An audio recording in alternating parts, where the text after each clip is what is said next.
Down by the bay, where the sun always shines, the Rays play ball in those Floridian climes, with a crack of the bat and a crowd full of cheer. They're the heart of the town, that much is clear. In Tropicana field, where dreams come alive, the Rays play ball and those Floridian prize. Their fans raise a roar as they take on the field. Every game is a story, legends revealed. Oh, the Tampa Bay Rays, they steal the show with every pitch, every throw. From morning to night, under skies so blue, we're singing for you, oh Rays, it's true. With a lineup precise, they twirl and they spin. Their plays are so smooth, where to begin? From the first inning's thrill to the final score, the heart of the Bay, and we couldn't ask for more. Through the highs and the lows, they give it their best. Every player's determined, tougher than the rest. In sun or in rain, they light up the game, and they leave on our lips just one name. Oh, the Tampa Bay Rays, they steal the show with every pitch, every throw. From morning to night, under skies so blue, we're singing for you, oh Rays, it's true.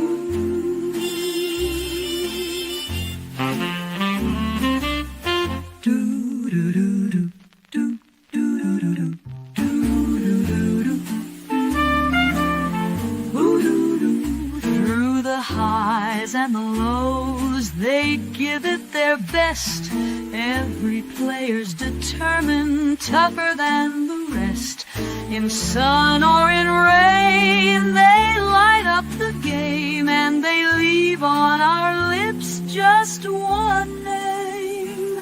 Oh, the Tampa Bay Rays, they steal the show with every pitch, every throw. From morning to night, under skies so blue, we're singing for you, oh Rays, it's true.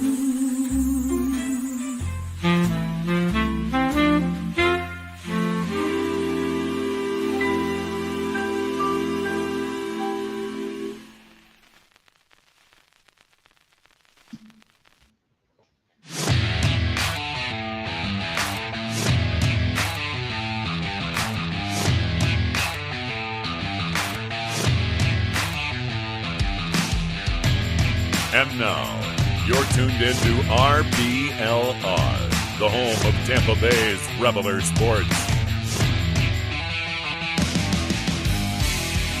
Hello and welcome back to your RBLR Rays show. We're glad to see you, glad you're joining us on this, at least in the UK, very cold Sunday in January. I'm Pat Davenport, your host, and I am joined by the incomparable, the incredible Carter Bradley. Carter, how are you doing? Oh, I'm doing all right. Just, it's for Florida, it's cold. I don't know if it's quite UK cold over here, but it's a little chilly. It's chilly enough where I'm gonna have to wear a hoodie if I go outside, or a jacket of some sort. So but yeah, doing well. Missing baseball, man. I was so excited to be able to come on here and talk some baseball with you because I'm just so excited for spring training. I'm already itching to buy some spring training tickets, really excited for baseball season to start back up. So excited to talk some ball. Yeah, I mean, I think we're about a month away now from pitchers and catchers reporting, just Mhm. 4 and a bit weeks, I think, somewhere around that. So we're almost there, folks. Just hang tight. And we've got lots of other great stuff that the Tampa Bay sports area are doing. The Bucks are in the playoffs right now. That should hopefully whet our appetite for some high energy Tampa sports. And That's right. I just want to like peel back the curtain a little bit because um, before the show, and you should watch us live, by the way. If you are listening on demand, you can check us out live by following us on socials and subscribing to the YouTube page. And if you manage to catch us live before the show actually starts, sometimes our producer puts on this amazing custom Rays music. And today we had this incredible jazz production. And I think that's a good reason as any to make sure that you hit the notification bell. You've followed us on X, you followed us on Instagram, whatever social media that you use, but particularly on the YouTube channel. So you'll never miss an episode and you'll always know when we're going live. And you may be treated to a custom Rays music production, but also you'll be up to date with all the Rays gossip, news, and opinions. So today, we've got a good show for you. We're going to be doing a couple of player reviews. We're going to take a look at some of our infielders and how they're going to factor in to 2025, as well as how we thought they did in 2024. And then we've got a fun little bit of content coming after that, where we're going to break down the Hall of Fame ballot for 2025 and decide who is on the official RBLR ballot. And I'm sure you'll have opinions on that as well. So be sure to leave some comments, particularly on YouTube, because if you're watching live, we might get some live feedback from you. But without any further ado, Carter, let's talk about Jose Caballero. Caballero came over from the Seattle Mariners in exchange for Luke Raley last offseason, with a view for being at least in the mix for the starting shortstop role. He was known as kind of a fielding and speed guy, a guy that was known to be a bit pesky, I think the word to describe Caballero was, from Mariners fans that I talked to. And he had a bit of an up and down season, I would say. I don't know what your expectations were for him this time last year and whether or not he met them. So I'll throw the ball to you. What is your opinion on Jose Caballero, and did he do what you wanted him to do in 2024? Um, Not quite. I, I don't want to be too harsh on him because if you had expectations of him, expectations of him being an MVP or anything like that, he wasn't going to contend for the Silver Slugger Award at shortstop or anything crazy. But I was hoping for a bit more of an uptick in his offensive production. Obviously, defensively, he's always been pretty good at short. He's been pretty decent above average.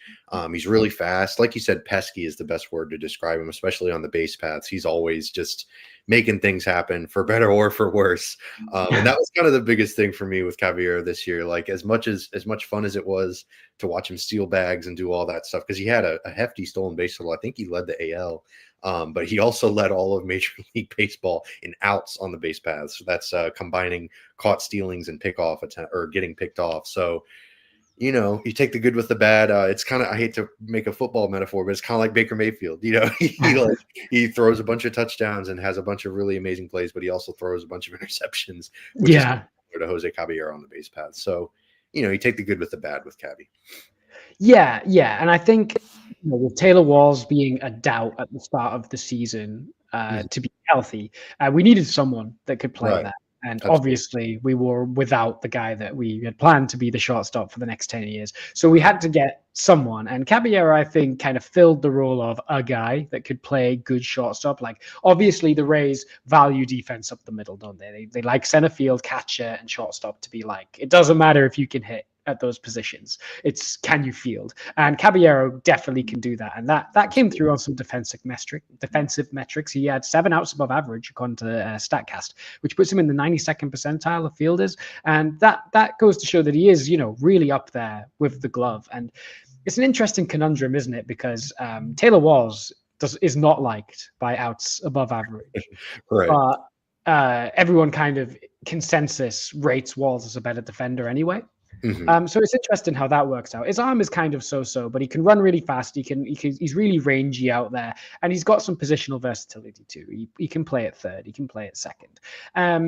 And I remember right at the start of the season, I remember that peskiness coming into effect. Do you remember, like in the opening series against the Blue Jays, Oh yeah, he got into the fight with Genesis Cabrera. Yep. yeah. So immediately he brought that fire. But when Taylor Walls kind of returned to the team, he kind of lost his starting role at shortstop. Walls kind of took over there, and Caballero kind of just became a bench utility role.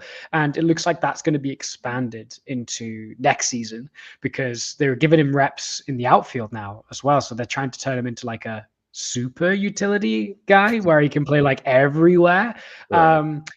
Which is interesting. I mean, his bat stuff was not good. I mean, if you Right. look at Savant, it's all blue circles. There is no promise. I think the thing that I was most disappointed about was I was promised that Caballero, like you said, that peskiness in the box, that he would maybe get a few more walks, draw a few more walks. But his walk percentage was only 5.6%, which is really low, actually, and is almost half of what he put up with Seattle last year. He had a 10% walk rate with the Mariners, and that's dropped to 5.6%. His strikeout rate went up as well. So that's where I'm disappointed, is that his approach was lacking a little bit, and he wasn't being as much of a pest as I could have wanted. Because he's definitely not a guy that's going to hit even double digits home runs probably, and he's not going to even get a. You'd be over the moon if he gave you an 100 WRC plus, Right. but those walks would have really helped because he came to an 83, which is 17% below league average, which is not great. But his defense made up for it, and he did finish the year with 1.9 Fangraphs WAR, which is like a solid regular. Yeah. That kind of adds up to like a 2-win player is like a. You don't want your team entirely of 2-win players, but like if you've got like 2 spots in your lineup that are 2-win players, that's completely fine. Yeah. So I guess the question is, do you see Caballero either improving or even getting any reps with any consistency next year? Unfortunately, probably no to both of those things. He's his best role is just as a bench guy, just kind of a like I love what they're doing with him, trying to turn him into a super duper utility guy. Not just short second and third where he's played and been pretty good, but also moving into the corners and just providing some more versatility for the Rays, because they love that. So yeah, I don't know that I see him ever reclaiming a starting shortstop role ever, unfortunately, Yeah. which kind of sucks because like he's a solid defensive shortstop. He's definitely like, he's definitely fine out there. You feel comfortable with him defensively, but yeah, his lack of offense and the fact that he's, like you said, he's not better defensively than Taylor Walls. So it's tough. It's hard because he seems like a likable dude. He's high energy, like you brought up the Genesis Cabrera thing. But another funny thing is that the reason that he got into a fight with Genesis Cabrera is because he was getting tagged out on the base paths because he was getting base paths. That's very true. So it's like a perfect microcosm of Jose Caballero as a player, like getting into it, getting feisty, but also getting thrown out because he's just kind of overly aggressive. Unfortunately, kind of crosses that line into being maybe not as smart as you'd like on the base pass. Maybe rein it in a little bit this year. That'd be good. Yeah. He's kind of taken over Randy's role of just like running at every opportunity, for better or for worse. The Rays always seem to have one of those guys. Yep, And it was Tommy Pham for a while. Yep. Yeah, and now it's Caballero. Would you rather opening day 2025 Taylor Walls or Caballero start at shortstop? Taylor Walls pretty comfortably. He's a pretty he's elite defensively and all that stuff, and hopefully he's healthy this year. He's been a little bit banged up over the years, so you can't really necessarily. Obviously, he hasn't hit. You're not gonna get that from me. I'm not about to put on the cape for Taylor Walls' hitting stats, but he's in his words. What about his defensive stats? Well, right, yeah. I mean, it's really conflicting, like with the outs above average being so bad, but fielding run value, he's pretty good, and you just watch him, and he makes a lot of really fun plays. And obviously, the Rays, rave about his defensive ability, despite that arbitration hearing. But that's neither here nor there. But yeah, I don't know. He's fine until Carson Williams gets here. Hopefully hopefully that doesn't take too long because really excited for Carson Williams. My goodness, he's just going to be outstanding, I think. So hopefully it's not too long that we have to keep saying, oh, Taylor Walls is the Rays starting shortstop because yeesh. So yeah, Walls, but if he gets hurt or something, Caballero is a fine replacement. Yeah, and the good thing about Cabellero is he can give Brandon Lau a day off his feet. He can give Caminero a day off his feet. He can, and maybe now he can take a corner outfield position, and he'll field it well. And if you can't hit but field well, that's like completely fine for a bench role. Like you go, right, the guy we usually depend on is not here today, but we know we're not going to lose any outs because of this guy, which is great. What would you grade Caballero's 2024 season if you had to give it a letter grade? Probably a C minus, a C. I know that sounds kind of overly harsh, especially because his expectations shouldn't be that high to begin with. But I don't know. I was excited when they made that deal with I think it was the Luke Raley deal where they traded him for Cabby. I was excited to see him come over because watching him in Seattle, he did that thing with Garrett Cole where he kind of messed with Cole's I don't know the timing or whatever. He called timeout super late. But regardless, I was kind of excited to see someone with kind of a little bit of an edge play on the Rays, and unfortunately his value just wasn't as high as I was hoping it would be. Really, if you can clean up his base running, that would kind of make a big difference. I hate to keep harping on that, but if he could just clean it up out there, that would be really pretty valuable. He'd turn into maybe instead of just a 1.5 or a 2-win player, maybe he becomes a 3-win player. So I don't know if it's going to be that drastic, but I'm excited to see how he can improve if he can. But even if not, I'm even more hyped for Carson Williams, so it doesn't really matter. Yeah, he's doing the job admirably of placeholder. Right. I think I would give him a C as well. I think a flat C is where I'd go because he was he wasn't great, but he was fine. He did a role. He's not going to the All-Star game, but he was fine. And again, if everyone else was doing well, Caballero being wouldn't have mattered. Right. But because everyone else on the offense was off to a bad start, it made everyone was under more scrutiny to do well. And maybe that's why his walk rate went down, because he was pressing more, because the rest of the offense wasn't very good. So who knows? I mean, it's a shame. After 1 year, Luke Raley put up 2.3 WAR to Caballero's 1.9. Right. So currently, Seattle have an edge on the deal, but we'll see. We'll see. You never know. Yeah. So that's Jose Caballero. But let's move to someone who we've got a lot more optimism about, and that is a guy that was recently ranked as soon as last year as the #1 prospect in baseball, came up, has graduated from prospect status, and is now going to be a regular third baseman for the Tampa Bay Rays. That's Junior Caminero. Junior Caminero hit 248 with 6 home runs to start his major league career proper in 43 games. He had a 105 WRC plus, about half a Fangraphs win. What are your early returns on Junior Caminero? Oh man, he hits the crap out of the ball. He hits it real hard. It's really fun to watch him play at the plate. He's just, man, I don't know how he does it. He's super strong up there. He's got, the elite bat speed and all that stuff. He's still only 21. I mean, it's just really impressive that he's doing the things that he's doing at such a young age. Because, producing, you mentioned about half of Fangraphs WAR in 43 games, excuse me. That's not bad, for a 20-year-old or 21-year-old, however old he was at the time. That's pretty impressive. I don't know. I'm pretty hopeful for Junior because he's so young, because he has such a high ceiling with his pop and everything. And now because he has just a place to play, the Rays aren't going to give someone else playing time. There's no Isaac Paredes is no longer blocking that position. As much as, we loved Isaac and everything, Junior's there. The position is his. There's not really any competition. It's just kind of a, hey, go out there, show what you can do kind of thing. So I'm pretty excited for him this year, just to get some more ABs, some more plate appearances. And, hopefully he can translate that into some pretty big success in year 3, because he played that little, I don't know. We'll call it year 2 just for simplicity's sake. Yeah, the sequel. Right. And he, like you said, he hits the crap out of the ball. He is got elite bat speed. he was not always taking his walks. He was chasing a lot early, but then again, he's 20, 21 years old.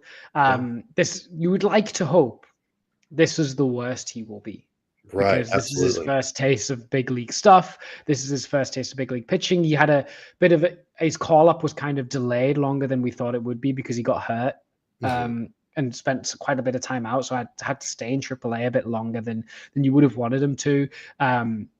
So getting a full major league spring training with the position here, that'll do wonders for his confidence. He's hit a couple of absolute tape measure shots out in the winter leagues. So it's great that he's continuing to work on his stuff, continue to get reps in. Yeah, I'm really excited. I'm really excited. I've got a couple of launch angle concerns. He sometimes does hit the ball on the ground slightly more than you'd want him to. But again, the samples are still pretty small. Yeah. Yeah. So Absolutely. and early returns also seem to show that he's probably not going to win like Golden Glove, but he's like fine at third Right. base. Yeah. Like he's a completely acceptable third baseman. I remember there was like when he first came up, we were like, "Is this guy a shortstop?" And then the Rays were very quickly like, "No, Right. no, he is not." Rightfully so. Rightfully so. Which is a shame because we could have done with a shortstop. Yeah. But Absolutely. yeah, Caminero, I think for the 2025 Rays to be good, Caminero needs to really take a step up. I think him and Morel are going to be like the indicators of how the Rays season is doing. If Morel and Caminero are clicking, then I think the whole Rays team is clicking. And if they're not, then I think the whole bottom falls under it, because Lau and Diaz are great, but they need guys behind them to also be able to hit. And these are the guys that probably have the biggest upside in terms of what they could hit, at least power wise. Absolutely. Yeah. I mean, it just provides the Rays with a little bit more danger. They're a little bit more fear in the in the opposing pitching staffs. Because unfortunately, last year there were times where there wasn't a whole lot of pop. There wasn't a whole lot of reason to get excited about the Rays lineup if you're a fan, or to think like, oh man, I got to be careful with these guys if you're on the mound. So yeah, hopefully Cammy can kind of boost that profile a little bit. Obviously, you mentioned Morel, because Morel also just hits the crap out of the ball too. So yeah, both of those guys having big years, absolutely. Yeah, if both of those guys are hitting, the Rays might win 100 games. It's just kind of one of those things where, like, I know that sounds like over exaggeratory and all that stuff, but man, if both those guys are wheeling and dealing, this is a dangerous team. So yeah, both of those guys, I have really high expectations for both of them. Absolutely, Caminero especially. Yeah, because I know it's at the start of the off season, we all were like, well, it's obvious. We got to improve the lineup. We got to improve the lineup. Right. We got to get a bat. We got to get bats. And then we've got Danny Jansen, and that's the only bat that we've got. But Right. I don't know if this is like Stockholm syndrome or a psyop or something, but throughout the off season, I've been coming around to the idea that the current lineup's fine. Yeah. And even though nothing's happened, like we've just added our catcher, but and I don't know if that's the sentiment across the entire Rays fandom. I don't know if you feel that way, but like the more I think about it, the more I'm like, hold on, this lineup could be completely fine. I don't think it'll be as good as the 2023 lineup or the 2021 lineup, but Right. I was saying this to Zach last week. We had a 95 WRC plus as a team last year, which is not great, but so did the Tigers, and they made the playoffs. And the Tigers were probably worse at pitching than we were. Yeah. Absolutely. And the Guardians were around that kind of WRC plus as a team. So if we improve to 100 WRC plus as a team, and the pitching replicates what it's done the past 7 years, then there's no reason why this can't be good enough to at least make a wild card. Yeah, absolutely. And the good news, you talked about the Tigers and the Guardians, and everyone was like last year, oh, the Central is just going to be awful. And then the Central produced the Guardians and the Royals and the Tigers. They produced 3 pretty solid teams. Even the Twins, I know they missed the playoffs, but they were a decent team, and they should be a pretty decent team again this year. So, the good news is the AL East, the Yankees lost Juan Soto. I know they signed Max Fried and all that stuff. They traded for Cody Bellinger. That's not replacing Juan Soto, with all due respect to both of those guys. The Orioles also got worse. Corbin Burns is no longer there. I love Charlie Morton, but he's not Corbin Burns. It's just there's a lot of reason to be optimistic that the Rays could not only make a wild card run, but potentially win the division because theoretically the teams around them might have gotten worse, and so, in some cases significantly so. So yeah, I'm kind of excited, especially if, like we mentioned, Caminero and Morel are hitting, then things could be looking up. The Rays are getting healthier pitching wise too. So yeah, I'm cautiously optimistic. Like you said, Stockholm syndrome, maybe. I don't know, but I don't know. It should be a lot of fun to watch. We've learned to like the McDonald's at home. That's right. We've been forced to like the McDonald's at home. But yeah, I mean, and we're also due some like positive regression on the offense because, oh my gosh, our runners in scoring position luck. Yeah, that was brutal. It was unbelievable. We were third worst in the major leagues of runners in scoring position, 83 WRC plus runners in scoring position. And the Tigers, who graded out across all at-bats the same WRC plus as us as a team, had a 119 WRC plus with runners in scoring position. So like that's the difference. That's the difference between a playoff team and not. It's just like, and I'm not saying the Rays are like cursed with runners in scoring position. Like just by getting more at bats with runners in scoring position, we should get some positive regression there. Plus, Alex Jackson's not taking ABs at the catcher spot. So if we got a runner in scoring position and the catcher spot rolls around, it's not Alex Jackson anymore. So that's a potential upside. So maybe this is all copium. I want to know what you guys think. Let us know in the comments. Let us know on all the socials. Do you think the lineup now, as currently constructed, no more ads, is good enough for the team to make the playoffs? We know the pitching staff is. Is the lineup good enough? And why? Back up your answer. I guess to round up Caminero, would you give Caminero a letter grade for his season? I know it was only 40 games. Yeah, small sample size, nonsense, all that stuff. But I'd probably give him a B plus. I know that's probably maybe overly optimistic, but for a guy as young as he was, for a guy coming into a situation where it could be a bit weird because the Rays were kind of going through a transition phase and the second half of the season was just kind of all over the place. Honestly, it was kind of a weird season, but for him to come in and still be a slightly above average hitter, like, hey, that's fine. That's a pretty good start. It's a good place to start. And the hope is, like you said, he's been tearing it up in the winter leagues. Love the winter leagues; those are so much fun. But he's been tearing it up there. So the signs are there that he's working hard. He's putting in all the work. He's doing all the right things, hopefully, to have an even better 2025. So, the goal for me wasn't necessarily to see him go out and be an all-star immediately. It was just to see that he's willing to put in the work and make progressions and become a better hitter moving forward. And I think that he did that. So B plus. Nice. I love that. I think I'm going to take the unconventional route and not give him a grade. And instead I'm going to take it back to elementary school and get a good start sticker, a little sticker on the work that says good start. I like it. Yeah. I mean, that's exactly right. Yeah, that's exactly right. And he's so young that he could still theoretically be in freaking college right now. So yeah. Right. So good start, Junior. Keep it up. Yeah, you get a gold star on your work. And he's called Junior, so it all works. The metaphor all works. If you're looking to get off to a good start to your day, you're going to need to have the right fit on. I don't know about you, but if I am going out and doing something important, I gotta be looking my best.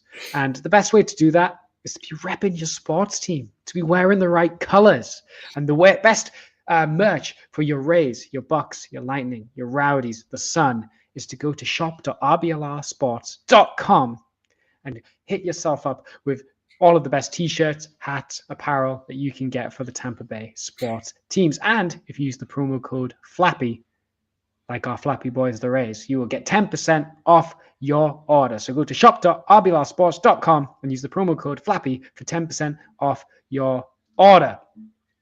And you may find yourself in the Fashion Hall of Fame. Speaking of the Hall of Fame. Oh, man. Great transition. We're going to be talking about the Hall of Fame ballot.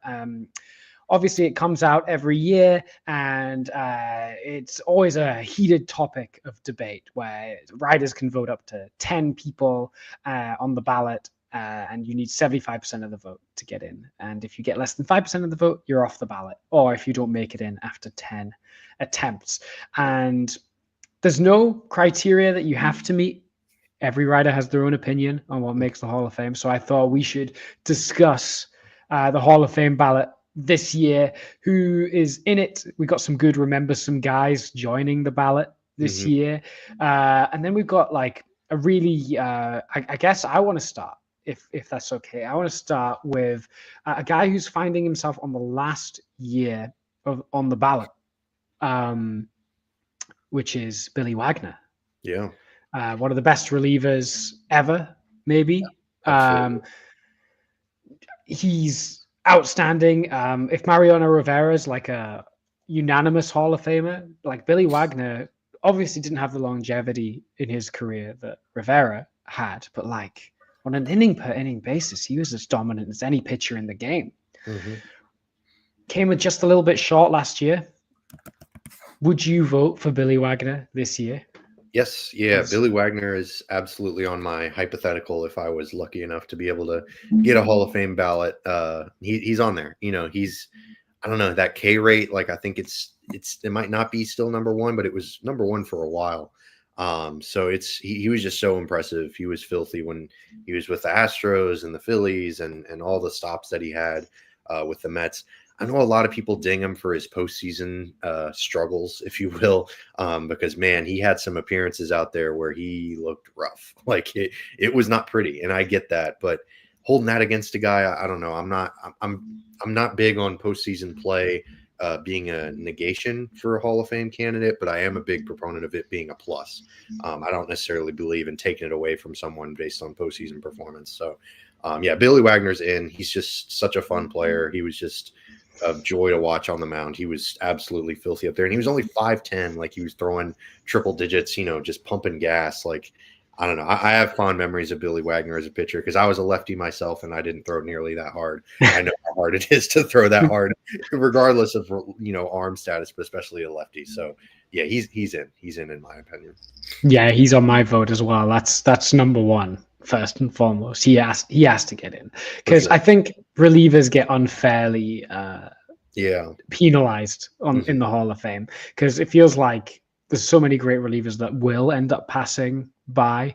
I mean, I don't think Fernando Rodney necessarily qualifies as a great reliever, but he was for a year. He did the Rays very, very proud in 2012. Absolutely. But yeah, sorry, Fernando Rodney. I'd be surprised if you get any votes. But yeah, like if Rivera can get in, I think Wagner deserves to be there as well. I'm gonna throw it to you. Who's a guy that you think might be controversially on your ballot? Like, is not a dead certain guy. Other than, like, I put Ben Zobrist on my ballot just because it's freaking Ben Zobrist. Like, I'm not about to be a co-host of a Rays show and not include Ben Zobrist on my ballot. Like, that's not happening. I don't know that he's actually a Hall of Famer, but, you know, I'll include him regardless. I included Chase Utley on my ballot. I know that he can be a bit of a you know, he was a guy that could be a little bit of a kind of a Cabellero type of dude because he slid hard. He played really hard, like that whole Ruben Tejada thing in the postseason when he was on the Dodgers, breaking that poor guy's leg, you know, just really tough. But ultimately, he's got 61.5 Fangraphs WAR. Like, I think you kind of start from there and then you go from there. He was also a part of some really successful Phillies teams. Like, you think of the 2000s, 2010s, you think of the Philadelphia Phillies. And when you think of the Philadelphia Phillies, you think of Chase Utley. So I voted for him because even though he doesn't hit I don't know if there are any players that have less than 2,000 hits that aren't like historic little inclusions or whatever that are included in the Baseball Hall of Fame, but he would maybe not be the first. But anyways, nevertheless, the 2,000 hits thing, like the counting stats sort of go against him, but man, his rate stats were really good. He played elite second base defense, like one of the most underrated second basemen of that generation. So Chase Utley's kind of my underrated Hall of Fame pick for this year.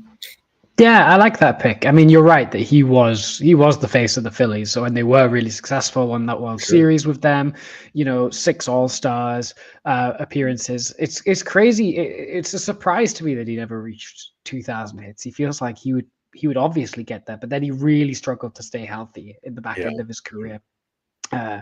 So things started to fall off pretty hard from there. But like, yeah, in his prime from like 2000, I don't know, 2005 to like 2013, 14, he was really good. He was right up there. I guess it would be rude if I put Ben Zobrist on my ballot. It would feel hypocritical to not put Chase Utley on the ballot. Um, I'm putting Ben Zobrist on the ballot. I was talking before the show about this, that Ben Zobrist is like got a career WRC plus that like kind of relates pretty closely to Dustin Pedroia, and is actually pretty close to Chase Utley as well. Right. So, but played elite defense, but was hard to quantify because he changed positions so much. Yeah, it's tough. It's tough. You know, he popularized the utility thing, and obviously won a World Series MVP. He was like the guy that broke the curse for the Cubs. So there's reasons for. I don't think Zobrist is going to get in, but we have to. We have to. If you think Dustin Pedroia and Chase Utley are Hall of Famers, I think Ben Zobrist has as much of a case. For sure. He just doesn't have that longevity that the other two did, which is the factor. Like, you've got to be good for a long time to make it in the Hall of Fame, but not. Ben Zobrist came up late like he wasn't a young guy when he first came up, and then like in the back end of his career, he had personal stuff, which I feel like we shouldn't penalize him for. Yeah, like, that's not his fault. Yeah. Who's my most controversial? I mean, I would vote for A-Rod. Ooh, so you're a PED guy. That can get us into a whole separate situation. Yeah. All right. You got to convince me of this one. You got to sell me. Okay. So let's not get it twisted. When he played, I hated A-Rod. Right. Yeah. So annoying as heck. My opinion on PEDs is it's like a tax as opposed to like automatically disqualified. Okay. I would like go, okay, let's pretend he was like, there's no way to completely measure it, but let's say the PEDs made him like 25% better. Sure. Yeah, I get you. If we took 25% off all of his numbers, he would still, like, in Baseball Reference War, he has like 117 Baseball Reference War. If we took 25% off that, he'd still be like have 80 WAR. And then in terms of his WRC plus, like, imagine if we took it like 10 points off his WRC plus, he would still have let me get this right. So he would still have a 131 career WRC plus if we took 10 points off it.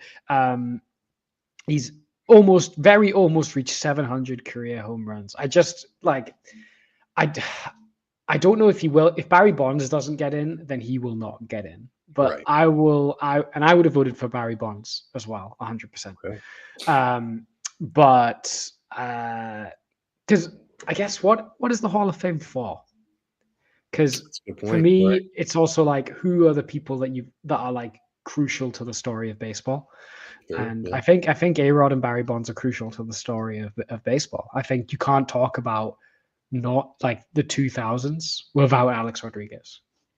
So I'm putting him in there. I'm putting him in there. Fair enough. That's hard to argue. That's really hard to argue. And you know, this is such a nuanced conversation. Like, there are always so many different points of views and opinions and perspectives you can bring up. I got to be honest, I would not vote for him. I'm not a PED guy. Like, I wouldn't have voted for David Ortiz. Like, David Ortiz tested positive, like all that stuff. It's just hard to, like, when it becomes a challenge to parse out how much a player like taking a substance would affect his, you know, playing career. Then just don't think about it. Like, don't vote for him, you know, but that's a very like black and white way of thinking, when obviously that's not the way things are. And like you said, what's the point of the Hall of Fame? You know, and like you said, you can't tell the story of baseball without Barry Bonds and Alex Rodriguez. So it's a difficult conversation. It's a difficult thought process. That's one reason that I'm glad I don't have a vote for the Hall of Fame, because I would have to justify that. And as much as I believe that my stance to be true, I also can't justify it. Like, I would have a hard time arguing about it, because me too. Yeah. If someone was like, I can't vote for PED guys, I'd be like, yeah, fair enough. Right. Yeah, exactly. And if someone was like, no, man, like, you got to vote for Barry Bonds, I'd be like, yeah, that's a fair point too. It's a very, very difficult conversation to have. But another Hall of Fame question that I had for you, because this is kind of I think I know your answer based on the way that you're voting, but are you a big hall, small hall kind of guy? Like I know some people, oh, the Hall of Fame needs to be too exclusive. Like it needs to be like a real club. It can't be a turnstile and all that stuff. So what are your thoughts on sort of those two different perspectives? Yeah, I think I'm probably lean more big hall than small hall, but I think really we don't want it too big. Like I don't think, for example, like there's a couple of guys on the fringes, like I don't know, Omar Vizquel. Like he's not a guy that I would put in the Hall of Fame. I mean, personal things, Right? Yeah, that as well. But or like who are other guys that get like a few votes here and there, like Andy Pettit? I don't know if he's a Hall of Famer. He's like on the border for me. and he's got the HGH stuff too, so that also kind of counts against him. It's tough. It's tough. I think one of the biggest almost heated debates that I've seen on the Hall of Fame of late online has been about catches, particularly Russell Martin, Brian McCann. Absolutely. Those guys. Absolutely. Would you put? I mean, Russell Martin is probably better than Brian McCann, I would say. Overall, would you put Russell Martin? I did. I did. I love that now we can measure framing and stuff like that because, man, it's just such a huge impact on the game. Like you hear about Johnny Bench having those massive hands that he could just grab anything. And so like you couldn't really quantify that, but people thought about Johnny Bench. They were like, oh yeah, one of the best defensive catchers ever, which rightfully so. And so now it's cool that you can kind of measure that. And Russell Martin is I don't want to say he's the poster child of it because I sort of more think of Jose Molina in that category because he was like useless offensively, but because of his framing and his amazing catching ability, like it didn't matter. Russell Martin, on the other hand, could kind of hit. He was actually kind of a decent offensive player, but I don't know. I think the same way about Ben Zobrist, like him, Russell Martin and Ben Zobrist are sort of like the poster childs of maybe the certain sabermetric movements, which almost in my mind convinces me that they deserve to get in for a historical standpoint, like sort of being like, I don't want to say inflection points or anything, but just sort of players you can look at that kind of support a way of thinking for advanced analytics and stuff like that. So it's sort of interesting to have those conversations, but all that to be said, very long-winded way of saying, yes, I'd include Russell Martin in my Hall of Fame ballot. Yeah, I'm still undecided on Russell Martin. I think I really like your point that it kind of shows a new way of looking at the catcher position, and I could get on board with voting for Russell Martin. He was a good hitter as well. That's which is not common for a catcher. No. So I think, and obviously that doesn't quantify in their like it doesn't get backdated to go into their WAR now, right? So like looking at their WAR is not always easy when you look at stuff that's new coming in. So maybe I would vote for Russell Martin. I guess for Ben Zobrist and Russell Martin, the key is to stick on the ballot. Right. And maybe like the longer we go, the more sabermetrically inclined the votes will become. Yeah. Like that's what worked for Larry Walker, right? He just like stuck around and eventually this late surge for him happened. There's a lot of guys that you can just immediately chuck out on this ballot as well. Like, I love these guys. I love going back over their careers because these are like guys that when I first started watching baseball were like, big they're names. Formative. Yeah. Yeah. So Fernando Rodney, obviously, I'll never forget your 2012. Yeah. Carlos Gonzalez. He's another one. Yeah, he was so much fun. I thought Carlos Gonzalez, like Cargo, he was it. Like the Rockies are finally going to be decent, but Adam Jones as well. Like, Adam Jones is a good guy, but like, not a Hall of Famer. Right. We took Hanley, not going to happen. Curtis Granderson, I don't think it's going to happen for him. Super nice guy, though. I love Curtis Granderson. I would love for him to be in like the Hall of Nice Guy fame. Like he seems like I always enjoy watching his stuff on Fox or TBS, wherever he is. He's a great TV personality for sure. Yeah. Tulo looked like he was going in that direction, and then the health got in the way. Yeah, that just sucks. That really sucks. Felix Hernandez is an interesting one. King I included Felix. Felix on mine. I thought Felix is a massive peak guy. Like you talk about, like, oh, is it a peak or longevity? Like all these kind of buzzwords. But Felix fits in that category because at his peak, he was the best pitcher in baseball for a few years. And like, there's something to be said for that. And like Johan Santana is another great example of this. Like I'm a big Johan Santana, the Hall of Fame guy as well. So both of those guys are like, they were formative years for me. And like, I was watching baseball and it was like, oh yeah, Felix Hernandez, King Felix. Like he's freaking awesome. So Felix is in the Hall for me, but I understand people that have trepidations about it because he fell off and he fell off hard and he fell off quick. Like it was tough. Yeah, I think I would vote for King Felix. I mean, it's a shame that his perfect game streak has come to an end. But yeah, love King Felix. Ian Kinsler's a guy that's on the fringes of like, oh, maybe, but I wouldn't vote for him. Yeah, I don't either. Pedroia, again, I wouldn't vote for Pedroia, but also, I rooted against him actively for decades. Right. So. Yeah, maybe I'm biased. Yeah. A guy that I would probably begrudgingly put on the ballot is CC Sabathia. Yeah, he was a lock for me as well. I don't think you can fill out a ballot this year without putting CC on there. He was really good. He was like the thing that he did for the Brewers, like just pitching his butt off without like an extended contract and becoming a free agent. Like he pitched for the Yankees in that World Series run. Like, and he's also just has really good numbers too. So yeah, CC's unfortunate. Like as much as hate Yankees, hate CC Sabathia as a player, like yeah, he's in. Yeah, he's in, but we don't forget that 2017 just black pitch. Will Ichiro be unanimous? Ooh, see, this is a better question because everyone like the will Ichiro get in? Like, yeah, duh. Yes. Oh, man, I don't know. I hope so because that would be really cool for the first Japanese-born player to make it in the Hall of Fame. To be unanimous because he deserves it. Like he's an automatic Hall of Famer, without that sort of historical piece of it. But you add in the historical piece of it, and there is a very compelling case for him to just make it unanimously.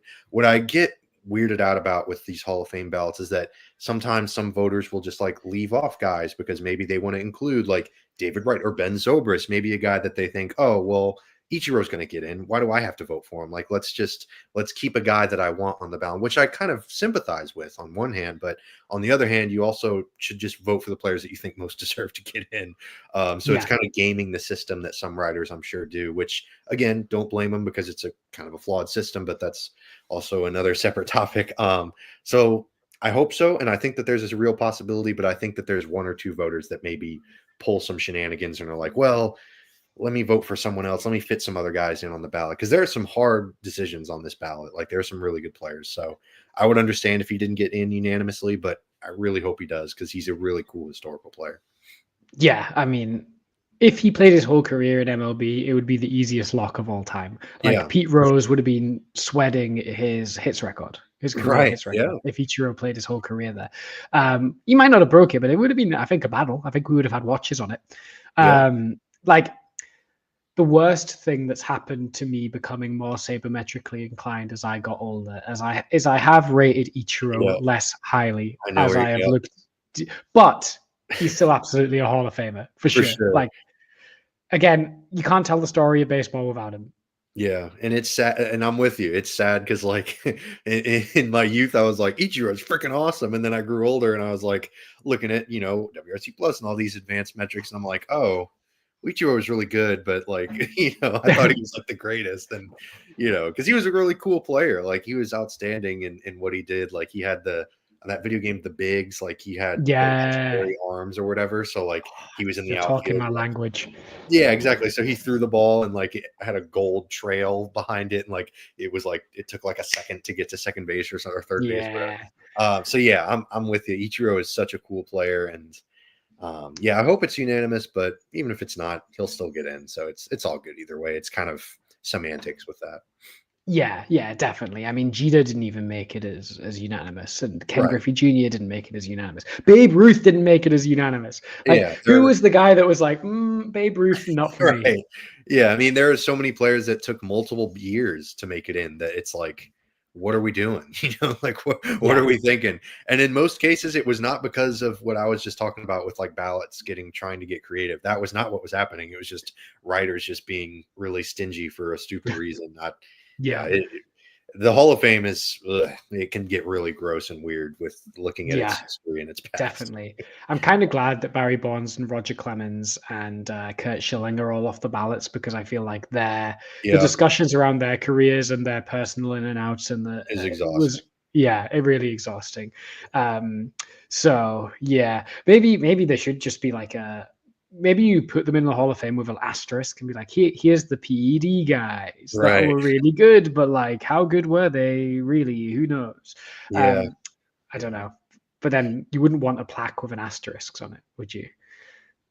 Yeah, I don't Uh, know. That's a tough thing, like carving an asterisk into a Hall of Fame plaque just feels wrong, right? Like yeah, that's kind of what's tough about it. But at the same time, like you said, like you want to sort of like you mention it because everyone gets their own little biography. Like if they did get in, you'd have to mention it, right? Like you'd have to say yeah, like Barry Bonds had XYZ, these metrics and analytics and statistics and achievements, but he took steroids, like he was included in the Mitchell yeah, report.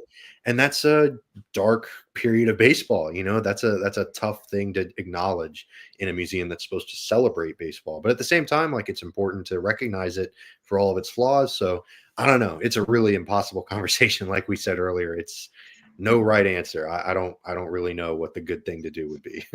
no, no. The last guys I want to talk about, because these are like the guys that like are really like solid maybes, like Andrew Jones and Carlos Beltran. Like both of those guys are like, ooh, they might get in, but I'm not Yeah. 100% sure. They've both got solid chances.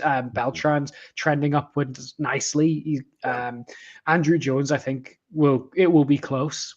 Um, would you vote for either of those guys?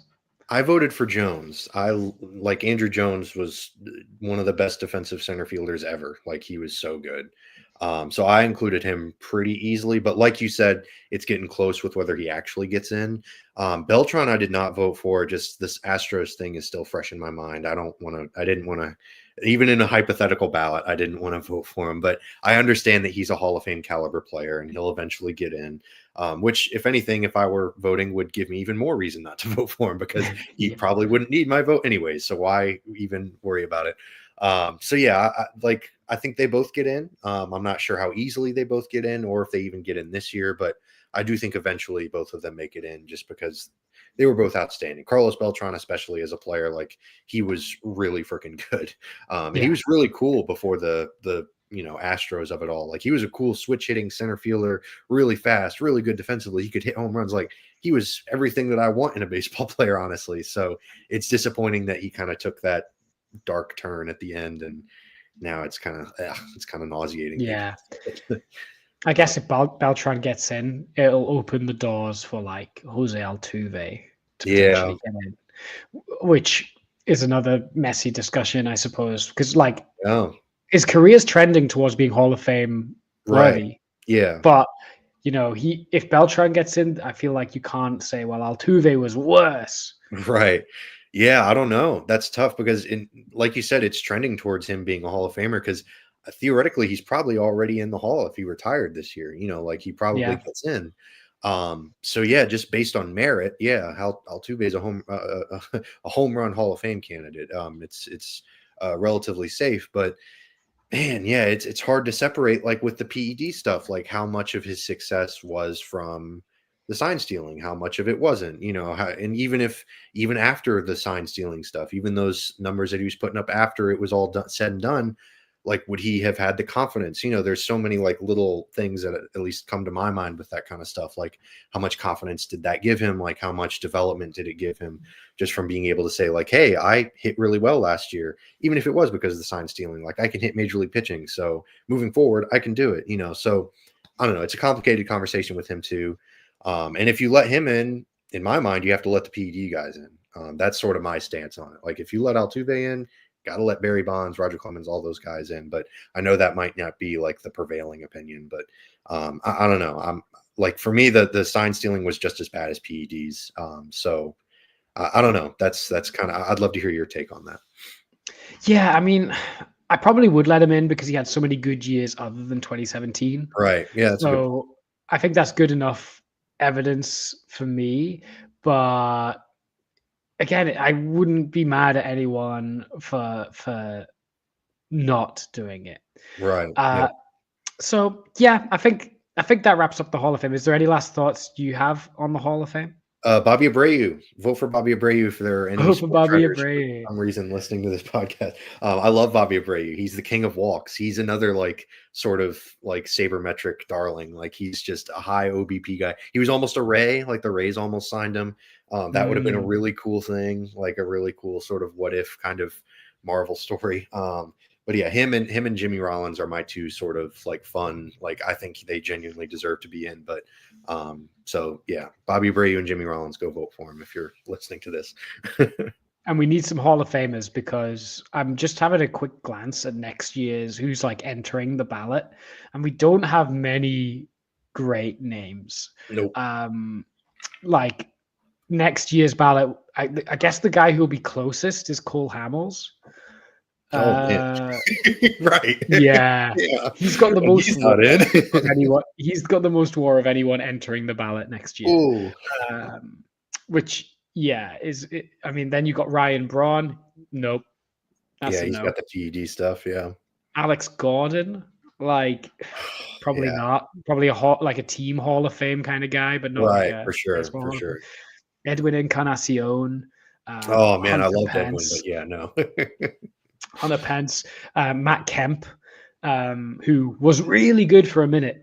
Oh man, But- he looks like he was on track, but yeah, no. Yeah.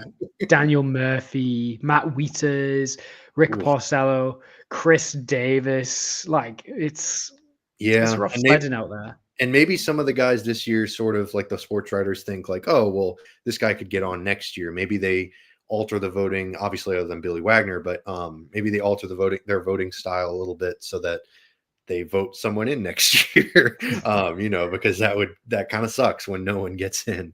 So yeah, that's certainly something to keep in the back of the mind as these ballots start to come out. Definitely. In 2 years' time, Buster Posey's on the ballot, so he'll be there. But Cool. That's it for the Hall of Fame. Who would be on your Hall of Fame ballot? Let us know. Let us know on the socials. You can hit us up with these, but you can also let us know at RBLR Rays, at RBLR Sports, and of course, leave comments on any episode that you are watching. Probably this one, because this is the one where we talked about Hall of Fame. That's going to do it for today's show. Thank you so much for listening along with us. We really appreciate you listening and helping us out. If you want to help us out in a big way and really enjoyed what you heard, be sure to drop a like as well and tell your friends. Give it a share on social media, tell your friends. But otherwise, we're almost there, baby. Spring training right around the corner. Thank you, Carter. Raise up. Raise up.